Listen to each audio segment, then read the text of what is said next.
नमस्कार दोस्तों, मेरे इस चैनल में आप सभी का बहुत बहुत स्वागत है। मेरे इस चैनल का नाम है NCERT हिंदी बाय कुमार। इस चैनल को लाइक करें, शेयर करें और सब्सक्राइब करें और हिंदी NCERT से संबंधित सभी जानकारी पाएँ बिल्कुल निःशुल्क। कोई भी जानकारी आपसे छूट ना पाए, इसके लिए सबसे पहले इस चैनल को लाइक करें, शेयर करें और सब्सक्राइब करना ना भूलें। चैनल का नाम आप यहाँ देख सकते हैं। आप सबसे पहले इसके लिए यूट्यूब सर्च बॉक्स में जाइए, हैशटैग डालिए और लिखिए NCERT हिंदी बाय कुमार। मेरे चैनल के सारी वीडियो आपके सामने आ जाएंगे। तो बिना देर किए आज शुरू करते हैं प्रतीप अलंकार के बारे में। देखिए, ये अलंकार बेशक आपके सिलेबस में ना हो, मैं बात कर रहा हूँ 10वीं कक्षा में जो आप अलंकार लगा दिए गए हैं। कई जगह अगर ये नहीं भी पढ़ाया जाता है अलंकार किसी विद्यालय में, तो भी आपको ध्यान रखने की आवश्यकता है कि प्रतीप अलंकार होता क्या है। जब तक आप प्रतीप अलंकार के बारे में नहीं जानेंगे, आप अलंकार पढ़ाने में आपको समस्याएं आएंगी, विशेष रूप से उपमा अलंकार, क्योंकि उपमा अलंकार और प्रतीप अलंकार में काफ़ी समानताएं पाई जाती हैं। यदि आपको प्रतीप अलंकार की जानकारी होगी तो आप उपमा अलंकार को भी बेहतर ढंग से बिना किसी गलती के पढ़ा सकेंगे, क्योंकि बहुत सारे उदाहरण जो प्रतीप अलंकार के होते हैं, गलती से उन्हें उपमा अलंकार का उदाहरण समझ लिया जाता है। ऐसा पुस्तकों में भी पाया गया है और है। आज की वीडियो के बाद में आप जान जाएंगे, आज की जानकारी के बाद आप खुद समझ जाएंगे कि उपमा अलंकार क्या होता है और प्रतीप अलंकार क्या होता है। तो बिना देर के शुरू करते हैं आज का ये वीडियो। प्रतीप का अर्थ है उल्टा। प्रतीप शब्द का अर्थ है उल्टा या विपरीत। यदि आप उपमा अलंकार को समझने में या समझाने में जीवन में गलती नहीं करना चाहते, तो आपको प्रतीप अलंकार को अच्छी तरह से समझना होगा। उपमा अलंकार से जो विपरीत होता है या जिसकी परिभाषा उपमा अलंकार के विपरीत होती है, उसे ही प्रतीप अलंकार कहा जाता है। यानी कि प्रतीप अलंकार की जो परिभाषा है वो उपमा अलंकार की परिभाषा के बिल्कुल उल्टी होती है, अपोजिट होती है। अगर आप ये जान जाएंगे तो आप प्रतीप अलंकार के उदाहरण को उपमा अलंकार का उदाहरण समझने की भूल नहीं करेंगे। ये बहुत ज़रूरी था, इसलिए मैंने ये वीडियो बनाया, क्योंकि बहुत सी पुस्तकों में मैंने देखा कि वहाँ पर अलंकार तो था प्रतीप, लेकिन उसके उदाहरण को उपमा अलंकार के उदाहरण के रूप में उस बुक में पेश कर दिया गया, प्रस्तुत कर दिया गया, जिससे बच्चों के पास में और शिक्षकों के पास में भी गलत जानकारी जा रही है। उदाहरण के लिए मैं कुछ बताना चाहूँगा।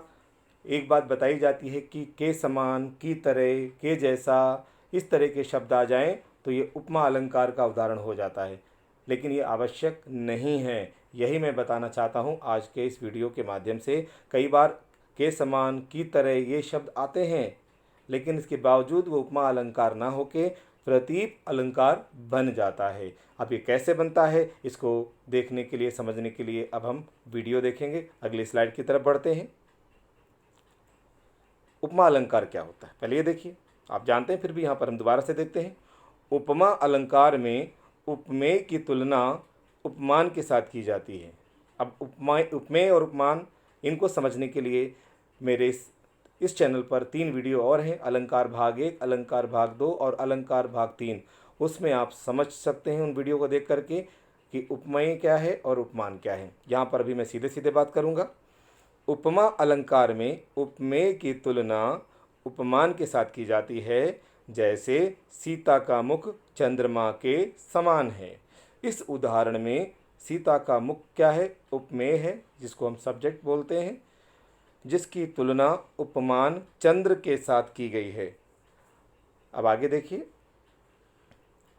अर्थात उपमान चंद्र को सीता के मुख उपमेय से श्रेष्ठ बताया गया है। यानी कि सीता के मुख की तुलना हम उपमान चंद्र से कर रहे हैं, तो जिससे तुलना की जा रही है वो उसको हम ज़्यादा इंपॉर्टेंस दे रहे हैं, उसको ज़्यादा महत्व दे रहे हैं। यानी कि उपमा में क्या हो रहा है कि जो उपमान होता है उसको ज़्यादा महत्व दिया जाता है, उसको ज़्यादा इम्पोर्टेंस दी जाती है। तो यहाँ पर हमने क्या कहा था, सीता का मुख चंद्रमा के समान है, तो चंद्रमा को इम्पोर्टेंस दी गई, तभी उससे तुलना किसकी की गई, सीता के मुख की तुलना की गई। तुलना की जा रही है तो इसका मतलब है जो उपमान है चंद्रमा, उसको ज़्यादा वैल्यू दे रहे हैं हम, ज़्यादा उसको महत्व दे रहे हैं। लेकिन जब हम प्रतीप अलंकार की बात करेंगे तो इस परिभाषा को उल्टा कर देते हैं और कहते हैं कि चंद्रमा सीता के मुख के समान है।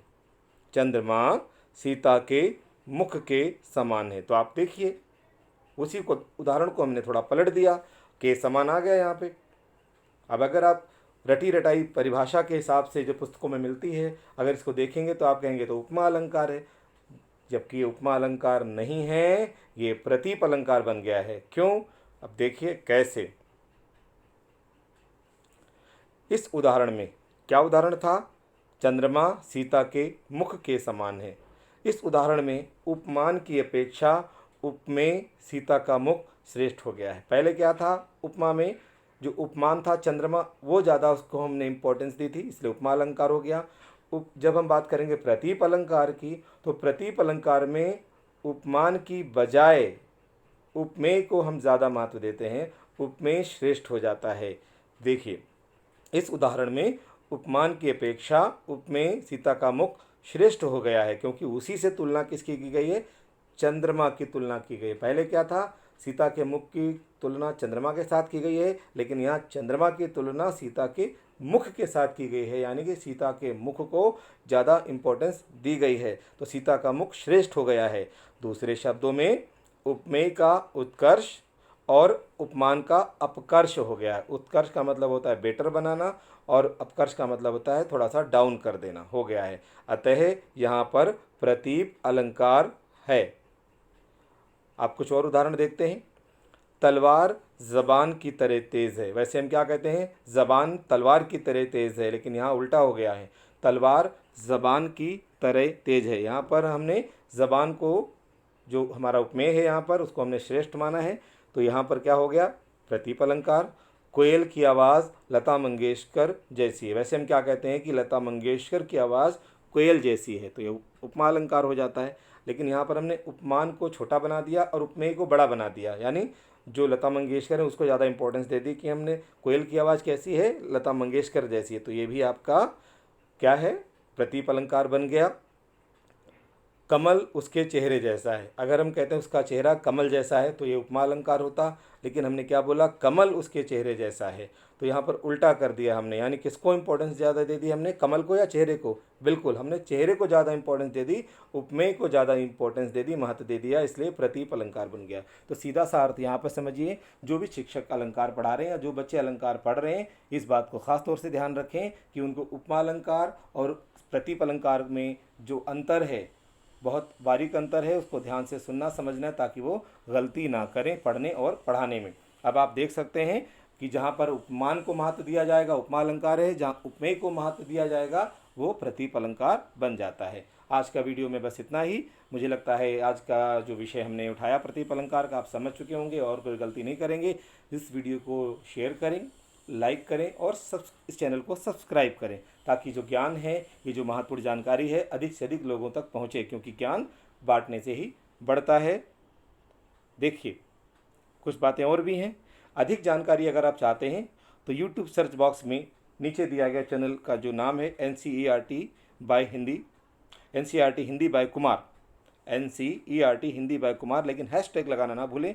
या आप जाकर के यूट्यूब के सर्च बॉक्स में डालेंगे और क्लिक करेंगे, देखें इस मेरे चैनल के सारे वीडियो आपके पास आ जाएंगे। व्याकरण से संबंधित बहुत सारी जानकारियाँ बहुत सरल शब्दों में दी गई हैं, ऐसी जानकारियाँ जो दूसरे चैनल पर उपलब्ध नहीं हैं।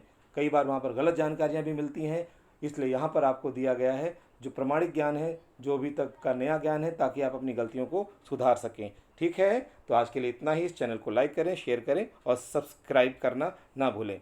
धन्यवाद।